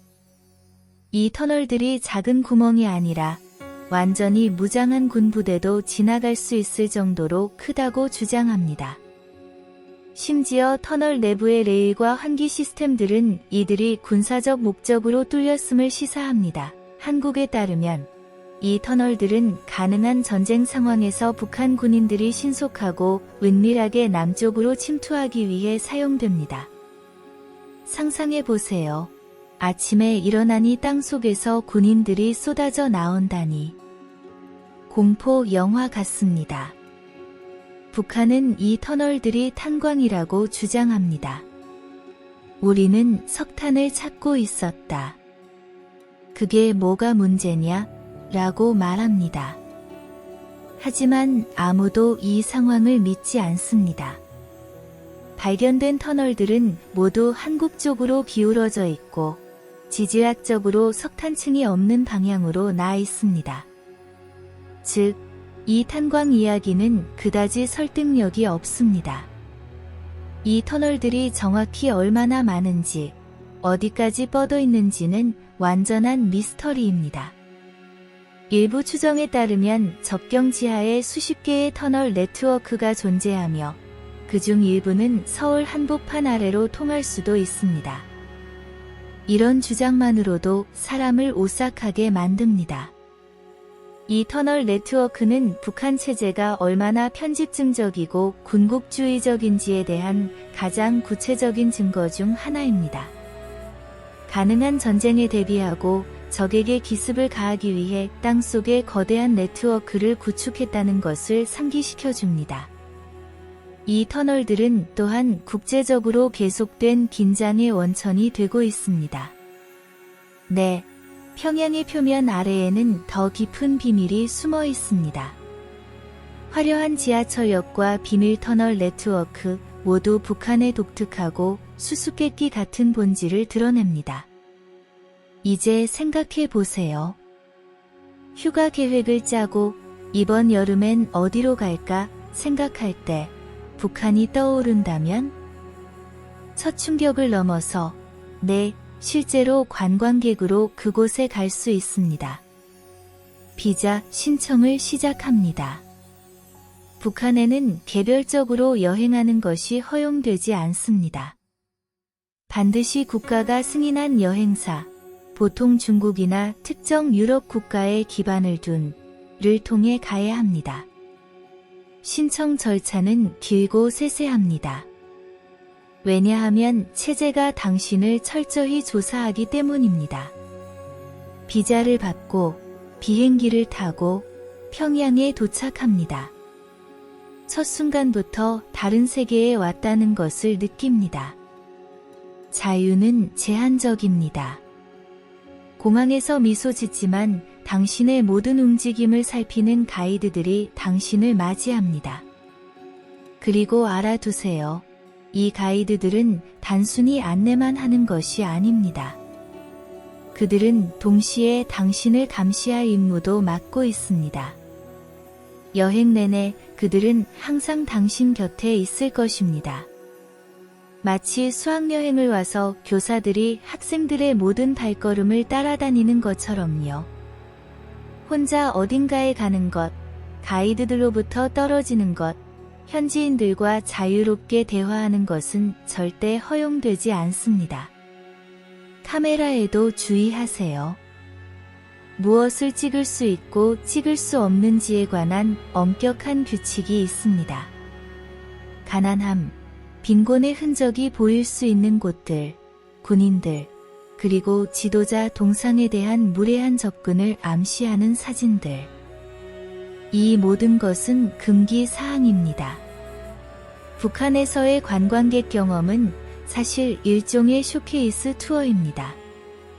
당신이 보는 것은 체제가 보여주고 싶은 것들 뿐입니다. 평양의 넓은 광장들, 화려한 기념비들, 지하철역들, 모범적인 농장들, 소년공전, 그리고 물론 지도자들의 동상들. 모든 것이 반짝입니다. 마치 완벽한 무대 세트장 같습니다. 가이드들은 국가가 얼마나 번영했는지, 국민들이 얼마나 행복한지, 그리고 체제가 얼마나 강력한지에 대해 암기한 이야기들로 당신을 채웁니다. 하지만 이 완벽한 이미지 뒤에 숨은 현실은 대개 숨겨집니다. 도시의 가난한 지역들, 관광 코스 바깥의 힘든 생활 조건들, 기근의 흔적들, 이 중 어떤 것도 목격하도록 허용되지 않습니다. 현지인들과의 교류도 매우 통제됩니다. 당신이 만나는 사람들은 신중하게 선별된 사람들로 올바른 메시지를 전달할 사람들입니다. 당신의 질문들은 미리 걸러지고 받게 될 답변들은 예정되어 있습니다. 명절 모임에서 공부는 잘 돼? 라는 질문이 정해져 있고 답도 정해져 있는 것처럼요. 거기서도 마찬가지입니다. 하지만 국가 전체 규모로요. 레스토랑에서 먹는 식사는 밖에 있는 대부분의 사람들이 먹지 못할 정도로 사치스럽습니다. 쇼핑할 수 있는 곳들은 구경 상점들이고 가격은 꽤 높습니다. 즉, 실제로 당신이 보고 경험하는 것은 체제가 세계에 보여주고 싶어 하는 메시지입니다. 우리는 강하다. 우리는 행복하다. 그리고 우리는 성공했다. 여행 내내 끊임없이 카메라에 감시당한다는 느낌을 받습니다. 심지어 당신 자신의 카메라로 찍은 사진들도 때로는 가이드들이 검사할 수 있습니다. 당신의 나라에서 가져온 휴대전화나 다른 전자기기들은 세관에 맡겨지고 나갈 때 돌려받습니다. 즉, 실시간 인스타그램 스토리 올릴까?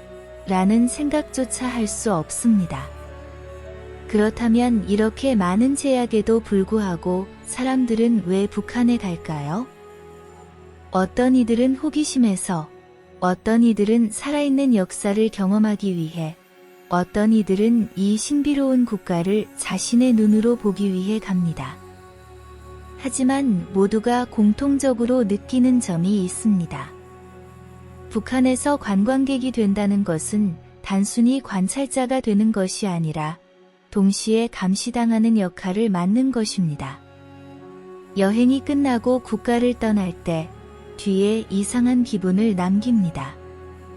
당신이 본 것 중에 무엇이 진실이고 무엇이 무대 위의 연극이었을까? 이런 질문들이 머릿속을 맴도는 동안 북한은 당신 정신 깊숙이 독특하고 강렬한 경험으로 남습니다. 마치 공상과학 영화에서 나온 듯한 세계에 살아본 것 같습니다. 이제 서구에서 가장 많이 회자되는 북한에 관한 몇 가지 오해를 살펴봅시다. 북한에는 28가지 또는 15가지 헤어스타일만 합법이다. 이 전설은 북한의 헤어스타일이 정부에 의해 규제된다는 사실에 기반하지만 보통 28가지라는 숫자는 과장된 것입니다. 네, 헤어스타일은 제한적이고 국가에 의해 통제되지만 이 숫자는 고정된 것이 아니며 때로는 더 많은 옵션이 제공되기도 합니다. 김정은의 헤어스타일이 여전히 인기 있다는 것은 완전한 사실입니다. 즉, 법은 있지만 항상 엄격하게 적용되지는 않습니다. 유니콘이 한때 그곳에 살았다. 네, 이것도 서구에서 널리 퍼진 환상적인 전설 중 하나입니다. 2012년 북한 고고학자들이 전설적인 유니콘의 소굴을 발견했다고 주장했었습니다. 서구 미디어가 이를 대대적으로 보도했지만 사실 이는 기린이라 불리는 일각수와 비슷한 신화 속 생물에 관한 한국의 오랜 전설을 언급한 것이었습니다.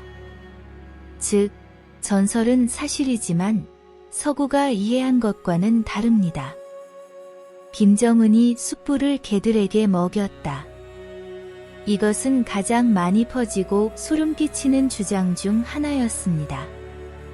김정은의 숯불 장성택이 처형된 것은 사실이지만 개들에게 먹혔다고 하는 주장은 사실 중국의 한풍자 블로그에서 시작되어 빠르게 퍼진 소문이었습니다. 김정은이 냉혹한 것은 사실이지만 이런 처형 방식은 아마도 전설일 것입니다. 북한은 모두에게 같은 차를 준다. 이것도 틀렸습니다. 북한에서 자동차 소유는 매우 사치스럽고 제한적입니다. 오직 고위 당 간부들과 매우 부유한 소수만이 자동차를 소유할 수 있습니다. 국민의 압도적 다수는 차가 없습니다. 즉, 모두에게 같은 차를 제공하는 상황은 아닙니다. 왜냐하면 대부분은 애초에 차가 없으니까요.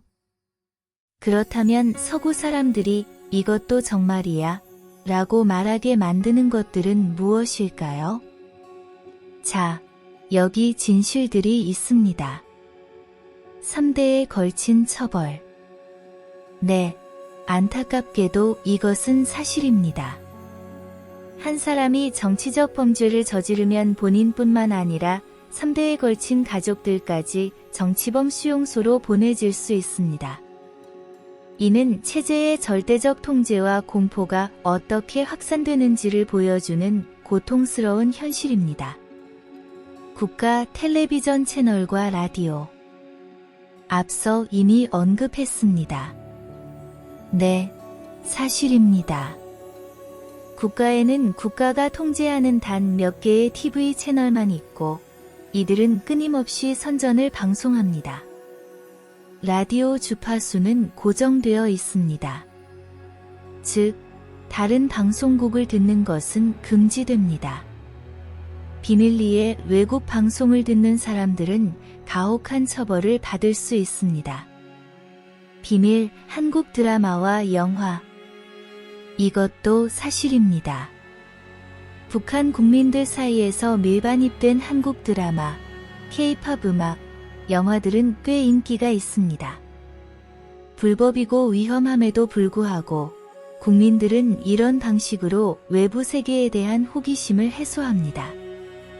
적발된 자들은 사형에 이르는 가혹한 처벌을 받지만 위험에도 불구하고 인기가 있습니다. 비근과 굶주림. 안타깝게도 비극적 현실입니다. 특히 1990년대에 일어난 대기근, 고난의 행군은 수십만, 심지어는 수백만 명의 목숨을 앗아갔습니다. 국가는 여전히 식량 부족에 시달리고 있으며 국제 원조에 의존하고 있습니다. 체제가 핵 프로그램에 쏟아붓는 자금이 국민의 배를 채우는 데 쓰이지 않는 것은 매우 큰 모순입니다. 매스게임, 단체 체조. 눈이 부시고 현실입니다. 수만 명의 사람들이 완벽하게 조화를 이룬 이 거대한 쇼는 체제의 규율, 힘, 통제력을 과시합니다. 관광객들도 볼 수 있는 이 쇼는 정말로 사람을 놀라게 하지만 동시에 국민들에게 가해지는 압박을 명백히 보여주기도 합니다. 북한에서 식탁에 앉았다면 풍성하고 다양한 음식을 기대하지 마세요. 북한의 음식 문화는 계절과 경제적 상황과 직접적으로 연결되어 있습니다. 특히 1990년대의 그 끔찍한 기근, 고난의 행군 기간 동안 식량 자원은 제한적이었고 대다수 국민에게 영양 공급은 여전히 투쟁입니다. 따라서 북한 요리는 적은 재료로 최대한 활용하고 모든 것을 값지게 여기는 철학 위에 세워져 있습니다. 하지만 이것이 북한 요리가 맛이 없다는 의미는 아닙니다.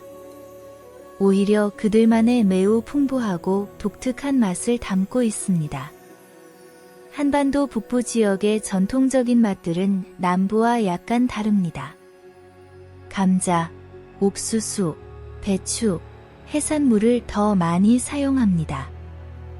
양념은 일반적으로 고춧가루, 마늘, 생강 삼총사로 이루어져 있으며 이는 요리에 강렬한 맛을 더합니다. 북한 요리에서 꼭 먹어봐야 할 상징적인 요리가 하나 있다면 그것은 바로 평양냉면입니다. 이름에서 알 수 있듯이 차가운 국수 요리로 특히 여름철 더위를 식히기 위해 즐깁니다.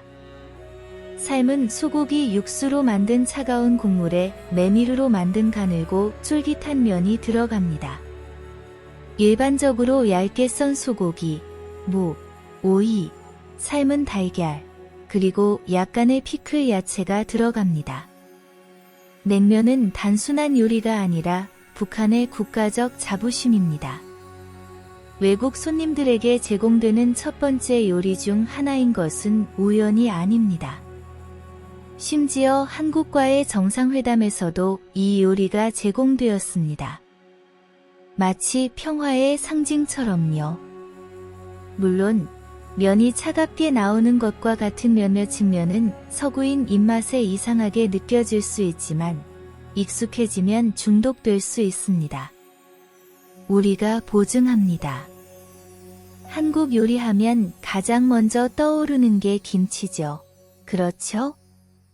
북한에서 상황은 다르지 않습니다. 하지만 북한 김치는 일반적으로 남한의 것보다 덜 매콤하고 덜 짭니다. 다양한 채소를 발효시켜 만든 김치는 모든 식사에서 자리를 잡고 있습니다.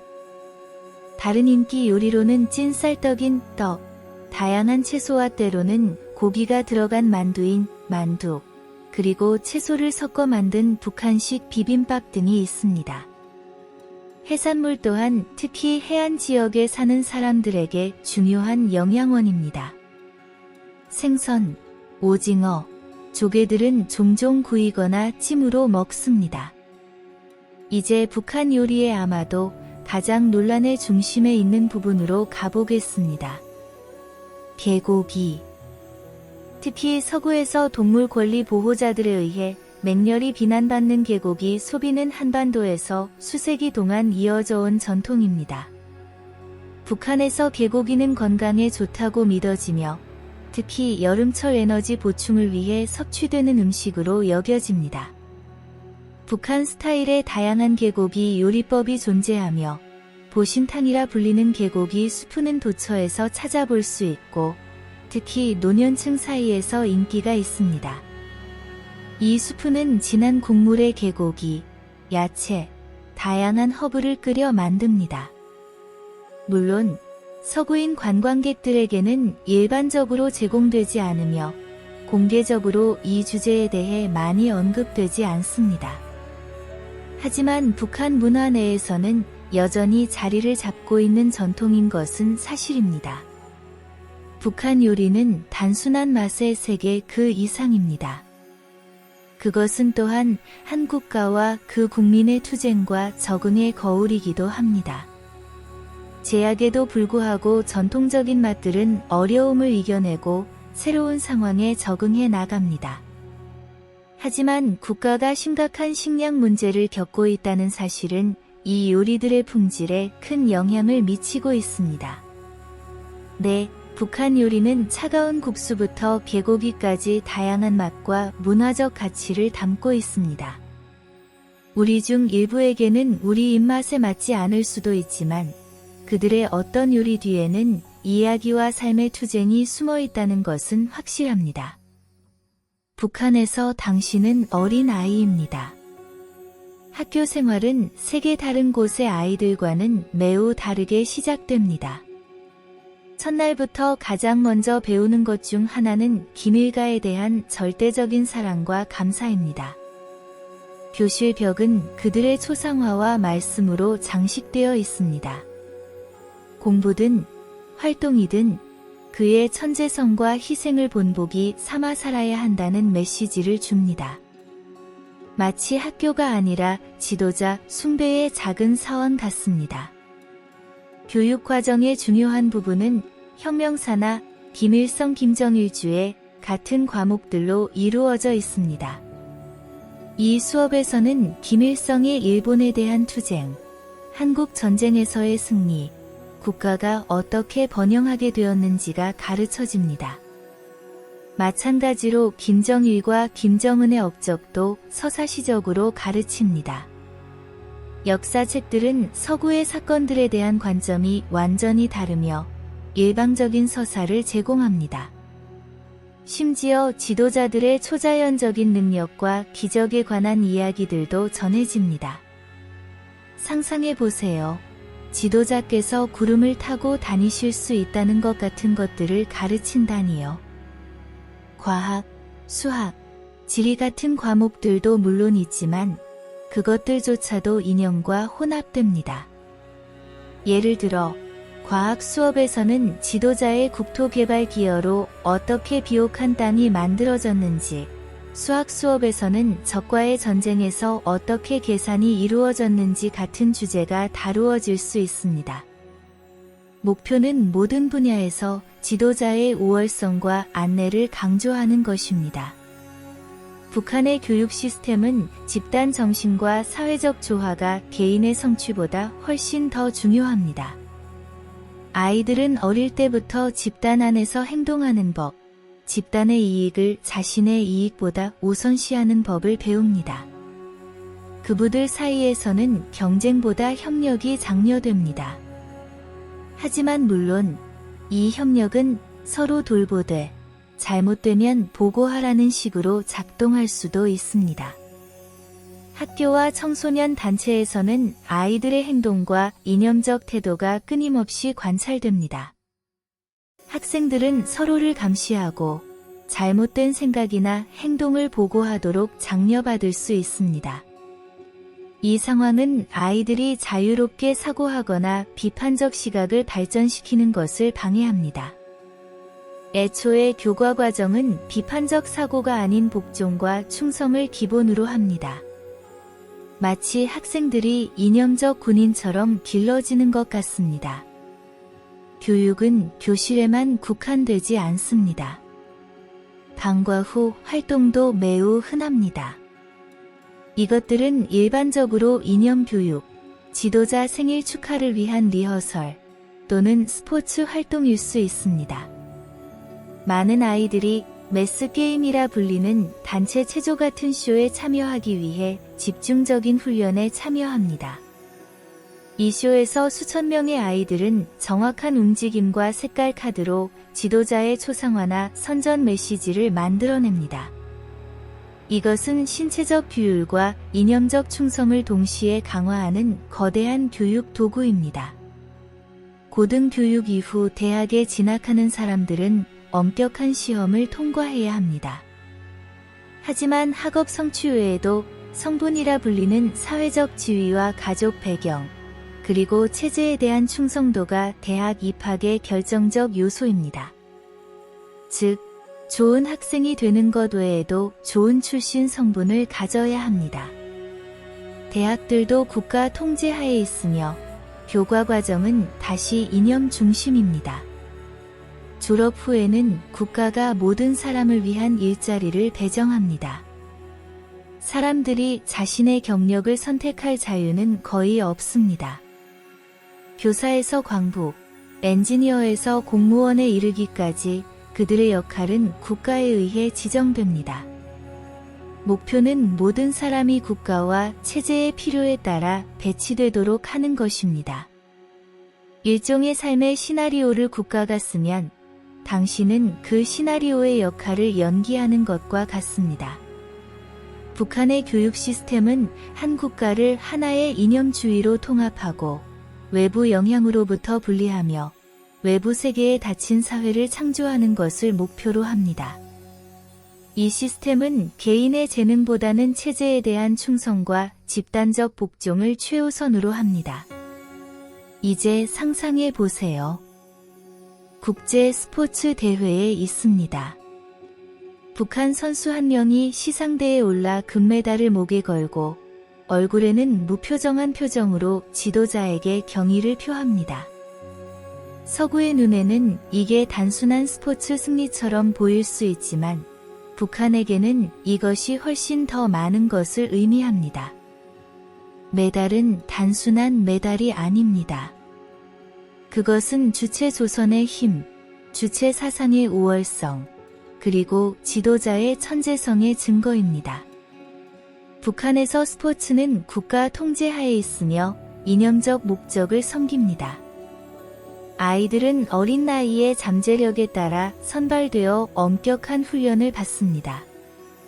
올림픽이나 국제선수권 대회에 참가할 선수들은 국가의 가장 엘리트 중에서 선발되며 마치 특수부대처럼 길러집니다. 교육 시스템에서처럼 스포츠 아카데미에서도 이념 수업과 지도자에 대한 충성이 강조됩니다. 훈련은 단지 신체적이기만 한 것이 아니라 동시에 정신적 규율과 체제에 대한 절대적 충성의 교육이기도 합니다. 마치 그의 팔굽혀펴기, 그의 달리기가 지도자에 대한 감사의 표시인 것처럼요. 체제의 근본적 목표는 선수들이 세계적으로 우리는 서구에 뒤처져 있을지라도 그들을 이길 수 있다는 메시지를 전하는 것입니다. 국제 무대에서 획득한 금메달은 북한 국민을 대상으로 한 내부 선전을 강화합니다. 국민들은 지도자의 지도하에 그들이 얼마나 강한지 다시 한번 믿게 됩니다. 생각해 보세요. 한 국가에서 가장 큰 홍보가 선수들을 통해 이루어지고 있다니요. 하지만 성과 기대는 매우 높으며 하나님 맙서사 상대팀에 너무 친절하게 대한다면 상황이 좋지 않을 수 있습니다. 패배는 체제에 의해 능력 부족이나 배신으로 해석될 수 있습니다. 심지어 일부 주장에 따르면 성적이 부진한 선수들이 노동교화소로 보내지거나 계급이 강등되기도 한다고 합니다. 물론 이런 종류의 주장은 북한에 의해 결코 확인된 바 없습니다. 하지만 그들의 체제를 생각해보면 가능성이 전혀 없는 것은 아닙니다. 즉, 한 선수의 어깨에 놓인 부담은 단지 그의 경력이 아니라 국가의 이미지와 자신의 미래입니다. 북한에서 스포츠는 절대 단순한 스포츠가 아닙니다. 그것은 쇼이며 선전 도구이며 국제 무대에서 체제의 비밀 무기입니다. 선수들은 한편으로는 국가를 대표하면서도 다른 한편으로는 전해야 할 메시지의 살아있는 전달자가 됩니다. 이제 생각해 보세요. 아침에 눈을 뜨자마자 가장 먼저 보는 것이 휴대전화 아닌가요? 소셜미디어, 뉴스, 메시지들. 북한에서 상황은 조금 더 차분합니다. 스마트폰이 있나요? 네, 있지만 모두에게 있는 것은 아닙니다. 2008년부터 평양이나 아리랑 같은 로컬 브랜드로 판매되는 스마트폰들은 사실 중국에서 수입되어 북한에 맞게 변조된 모델들입니다. 물론 최신 아이폰 같은 건 아닙니다. 기본적인 스마트폰 기능을 갖춘 기기들입니다. 그렇다면 이 폰으로 무엇을 할 수 있나요? 외부 세계와 소통할 수 있나요? 절대 안 됩니다. 이 기기들은 국내 통화와 메시징에만 허용됩니다. 즉, 이웃에게 전화를 걸거나 문자를 보낼 수는 있습니다. 하지만 한국에 사는 사촌에게 전화를 걸거나 서구인에게 메시지를 보내는 것은 불가능합니다. 심지어 외국인과 북한인은 별도의 전화망을 사용합니다. 이렇게 해서 잠재적인 소통이 차단됩니다. 이것은 체제가 국민의 외부 세계와의 연결을 차단하는 전략의 중요한 부분입니다. 폰에 탑재된 앱들도 매우 제한적입니다. 국가 승인 게임들, 지도자 연설이 담긴 전자책, 선전 콘텐츠가 담긴 뉴스 앱, 그리고 몇 가지 교육 자료들. 페이스북, 인스타그램, 유튜브, 구글 같은 플랫폼들은요? 꿈도 꾸지 못합니다. 상상해보세요. 인스타그램에서 사진 하나에 좋아요를 누르는데도 국가에 신청해야 한다면요. 스마트폰 소유 자체도 북한에서는 사치입니다. 가격은 평균 소득에 비해 꽤 높으며 따라서 일반적으로 고위 당관료들, 부유한 가족들 또는 특정 직업군의 사람들만이 스마트폰을 가질 수 있습니다. 즉, 모두의 주머니에 스마트폰이 있는 것은 아닙니다. 심지어 폰의 GPS 기능조차 일반적으로 비활성화되어 있습니다. 왜냐하면 당국의 이동 통제를 방해할 수 있기 때문입니다. 이제 가장 큰 질문으로 가보겠습니다. 인터넷이 있나요? 답변, 네, 있지만 우리가 아는 인터넷이 아닙니다. 북한에서는 국민의 대다수가 접근할 수 있는 글로벌 인터넷은 없습니다. 대신 완전히 국가 통제하에 있는 광명망이라 불리는 인트라넷이 있습니다. 광명망은 국가적 네트워크로 오직 북한 내에서 호스팅되는 웹사이트들에만 접근을 허용합니다. 이 사이트들은 일반적으로 공식 뉴스 출처, 대학 사이트, 전자도서관, 몇 가지 기술 정보를 담은 포럼, 그리고 이념적 콘텐츠 플랫폼들로 구성되어 있습니다. 즉, 글로벌 웹을 서핑하고 뉴스 사이트를 방문하고 소셜미디어에서 시간을 보내거나 유튜브에서 동영상을 보는 것 같은 것은 불가능합니다. 일종의 거대한 도서관인데 오직 승인된 책들만 책장에 꽂혀 있는 셈이죠.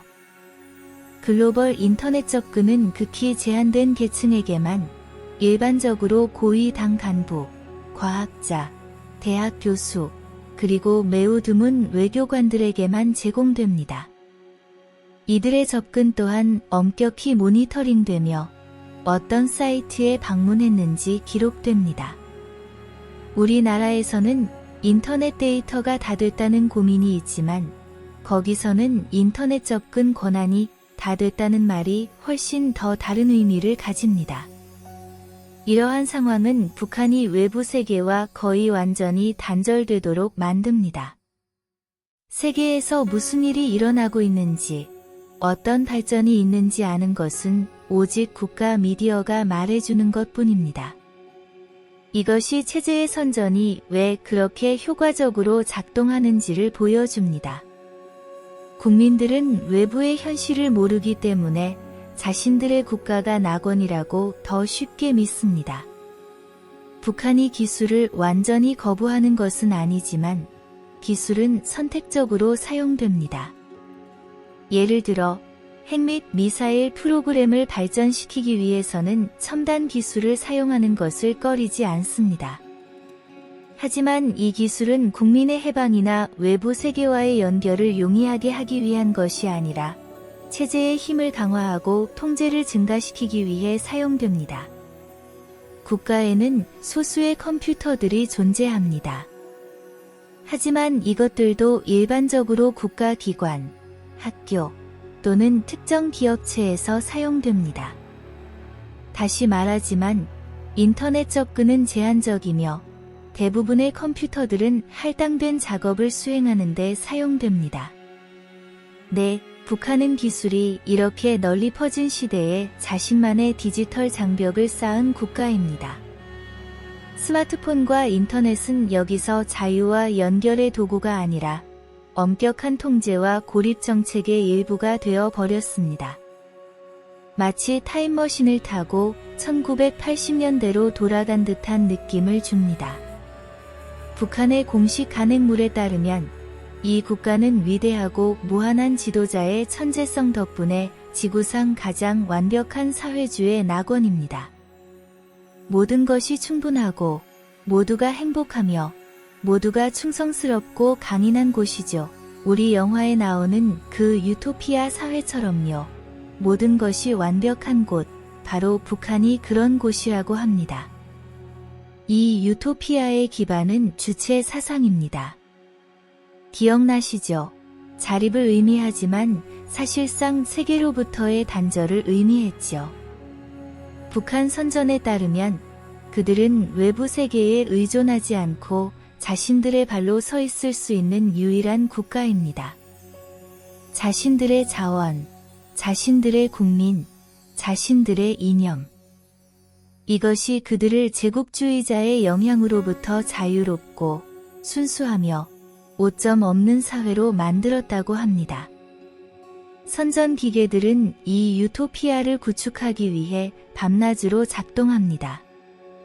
영화, 노래, 학교 교과서, 그리고 끊임없는 메시지를 통해 북한이 얼마나 거대한 성공 이야기인지 말합니다. 국민의 굶주림조차도 그 원인이 외부적들이 가한 제재 때문이라고 가르칩니다.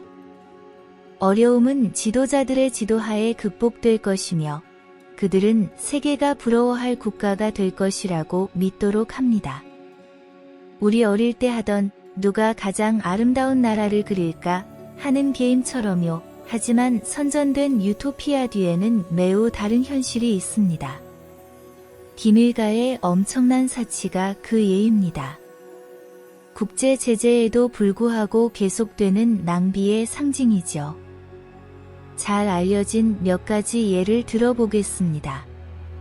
사치 자동차.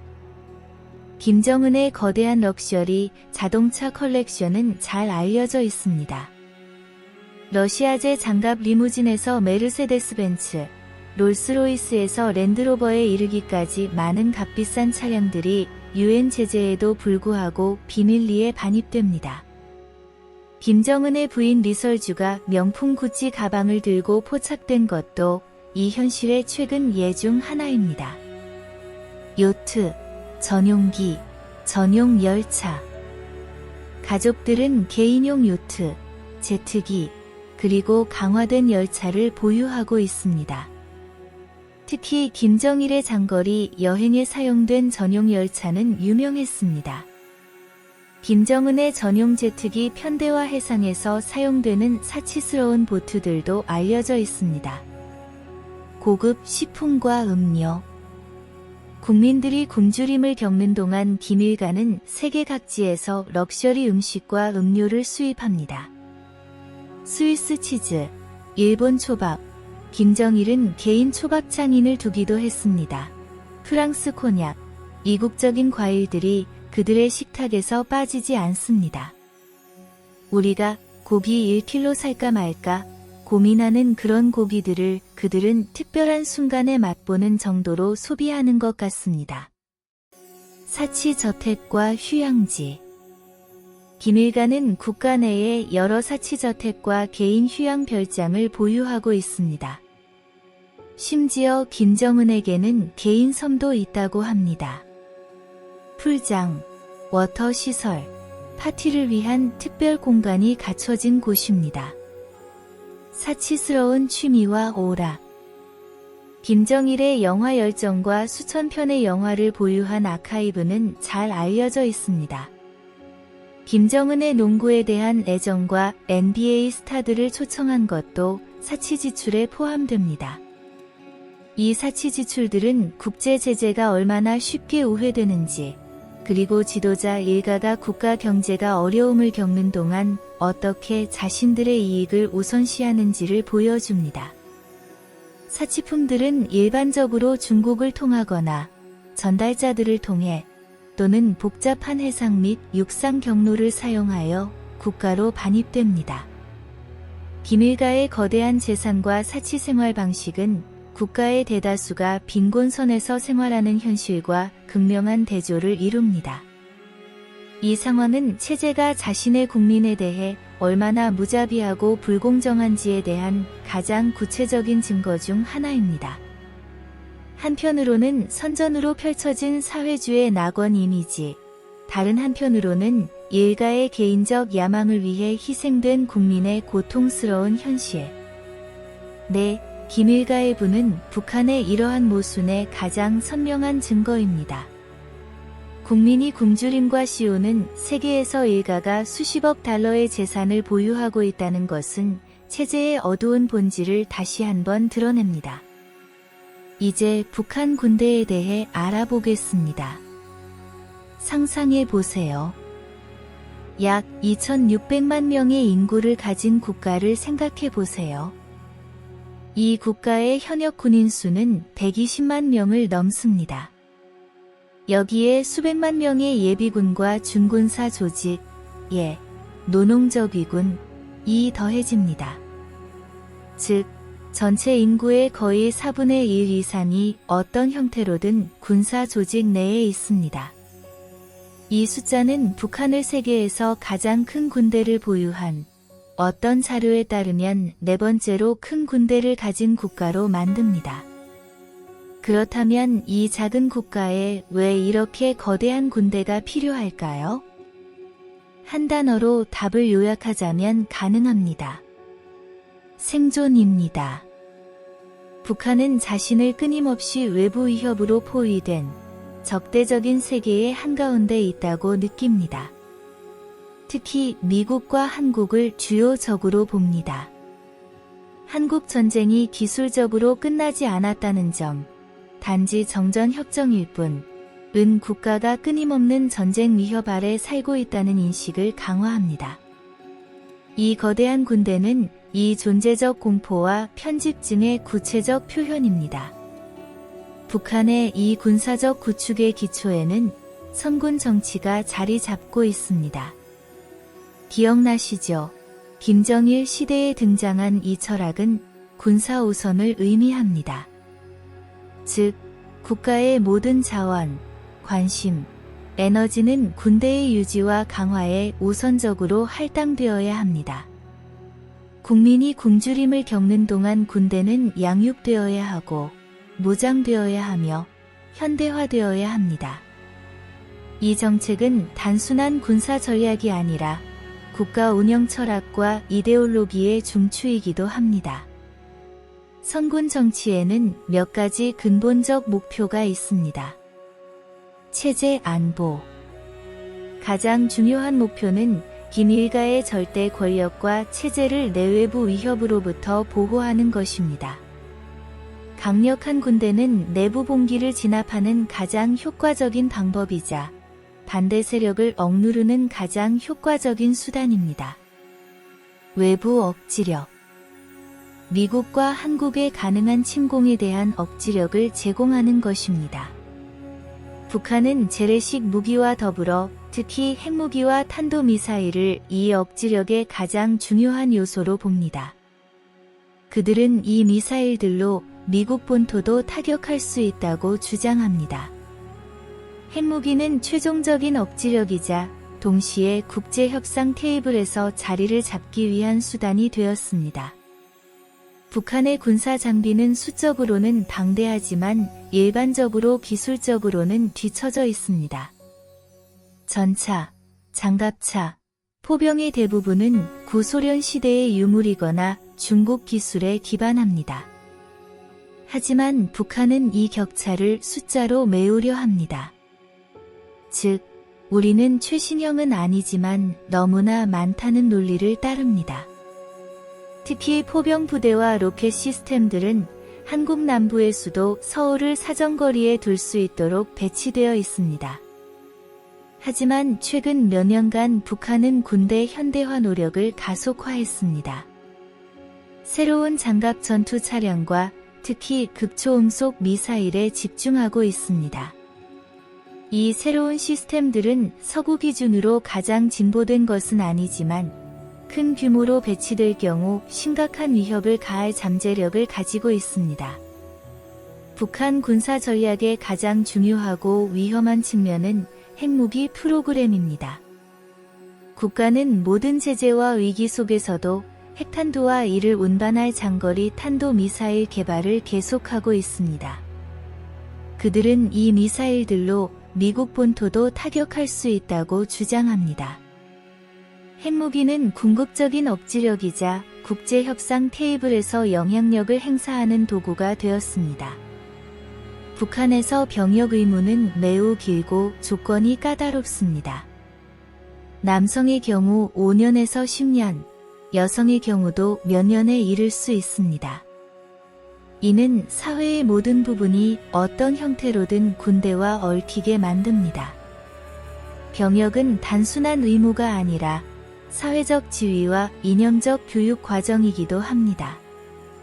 군 복무를 하는 사람들은 당과 지도자에 대한 충성심이 더욱 강화됩니다. 북한 군대는 단지 전투력이 아닌 경제적 노동력과 사회 통제 기구로서도 기능합니다.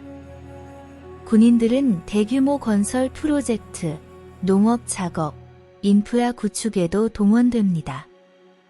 네, 북한 군대의 규모와 존재는 그들의 깊은 편집증, 생존 불안, 독특한 통치 철학을 드러냅니다. 하지만 이것은 단순히 한 국가의 군사력 이상입니다. 이는 또한 한 체제의 생존 투쟁이 극적으로 전개되는 모습입니다. 북한은 계속해서 존재합니다. 단일 정당, 단일 지도자, 엄격한 이념적 통치하에 운영되는 국가입니다. 핵무기를 보유하고 국민을 외부 세계로부터 고립시키며 국제 제재에도 불구하고 저항하는 요새처럼 서 있습니다. 이 요새의 열쇠는 기밀가의 손에 있으며 그들은 자신들의 권력을 유지하기 위해 어떤 수단도 정당화합니다. 현재 상황에서 북한의 가장 큰 목표들은 다음과 같습니다. 체제 생존, 기밀가의 권력과 국가의 현재 정치 구조 유지. 이것은 그들에게 모든 것보다 우선합니다. 핵무장 완성, 핵 프로그램을 계속 발전시키고 공고히 하는 것. 그들에게 이것은 국제적 존중을 얻고 외부 위협으로부터 자신을 보호하는 유일한 길입니다. 경제 발전, 자리원칙 하에 경제적 어려움을 극복하는 것. 하지만 이것은 종종 복지보다는 군사력에 더 초점을 맞춰 진행됩니다. 그렇다면 이렇게 억압적인 체제가 왜 아직도 버티고 있을까요?